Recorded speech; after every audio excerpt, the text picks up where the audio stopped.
Hello everyone and welcome to the Magic Show where you must be in it to win it. As always, I'm Jake and today I'll be going over the new Universes Beyond Commander and Captain America First Avenger.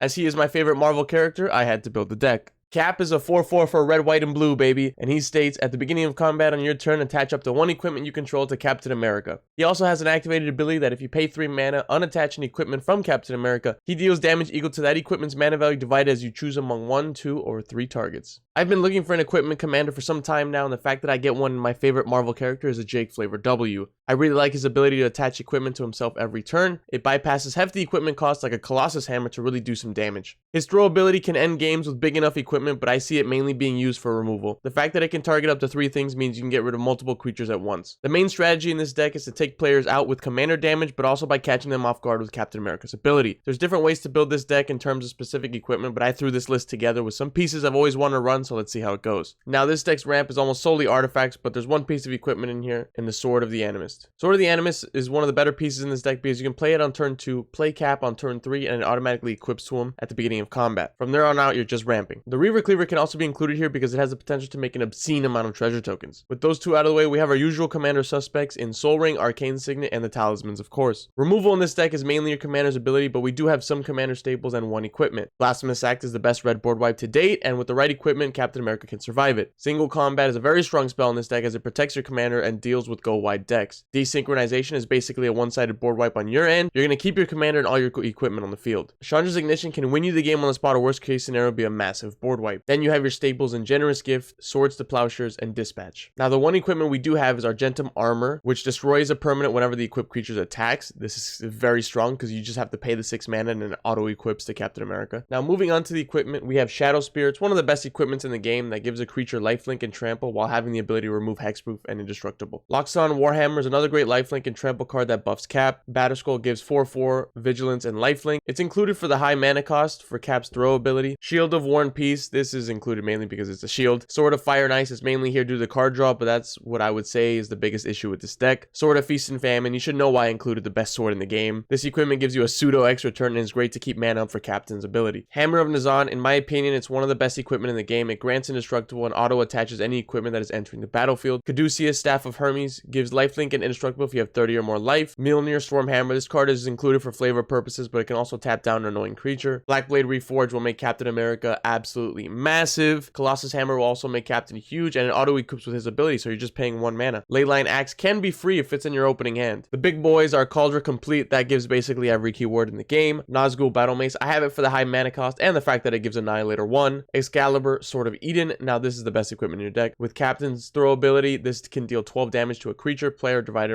among multiple targets. This card right here will end games for you. Some card advantage we do have is Robe of the Archmagi. Can draw an obscene amount of cardboard if Cap is big enough. Sword of Fire and Ice, which I mentioned before, it draws a card whenever it deals combat damage. The Key to the Vault, it's not exactly card advantage, but it will generate a lot of value by giving you something free off the top. Akiri Fearless Voyager will draw you cards whenever your commander attacks. Armored Sky Hunter won't draw you cards either, but will generate insane value by looking at the top 6 and giving you a free equipment. Esper Sentinel, I included this because it's just too powerful of a one drop that draws you cards. Also with equipment on them, that will most likely guarantee a few draws. Nahiri Forged in Fury will get you much needed impulse draw that can turn into free casts if they're equipment. Pure Steel Paladin's an automatic inclusion in any equipment deck along with SRAM, Senior Edificer. The Reality Chip is a great low to the ground equipment that can generate a lot of value. And of course we have Jessica's Will. It's going to impulse draw you 3 cards and generate you mana to cast those spells or something in your hand. Now the high synergy cardboard we have is Sigarda's Aid or Captain's Aid in this scenario. It gives equipment, flash, yes please, Training Grounds. Now Cap's ability only costs 1 mana, that should be enough of a reason. Zerta the Dawnwaker, this can also reduce the mana cost of your commander's ability, but it may be cut because it is 3 mana and you really want to be casting your commander at turn 3. Mantle of the Ancients is just great equipment recursion that's going to make Captain America huge. Bureau Headmaster, reduce the cost of equipments and equip cost. Masterwork Ingenuity, you know what, that really good equipment you have on the battlefield, now you have 2. Mithril Code is instant speed, indestructibility. Forge Anew could be a nice little combo with Sword of Feast and Famine. Dalekos is a mana dork for equipment and gives flying and haste to equipped creatures. Finally here we have Stoneforge Mystic. This is going to tutor the best equipment in your deck and then you can cheat cheated out for 2 mana. What more can I say? This is just insane value. Now, the game enders you have here is Chandra's Ignition. If Captain America is big enough, this can definitely do some damage. Kedis Emberclaw, familiar. This can make the game very short if it stays around long enough. Excalibur, Sword of Eating. Having this with Captain America's ability is just too much, and that 2 mana equip cost is a breeze. Some of your maybes include Land Tax. It's probably the only non-artifact ramp piece out there that would be a great inclusion. Savine's Reclamation. This is a good recursion, not only for equipments, but also some of your cheaper creatures, and maybe even your commander. Curiosity can draw you cards whenever Cap deals damage. Inventory Management can gear you up for 1 huge hit with enough equipment on the field. Sword of the Cauldron is just another high mana value artifact that buffs creatures. And then, of course, we have Joyer, a Weatherlight Captain, just if you want that extra card draw when you're slamming down swords. Captain America can be a very fun commander to pilot. I love how he can swing in for the kill, or he can utilize his ability to deal damage. I'm a big fan of any cards that can be used in a toolbox fashion, and he is one of them. Well, I hope you enjoyed, and I'll see you guys in the next video.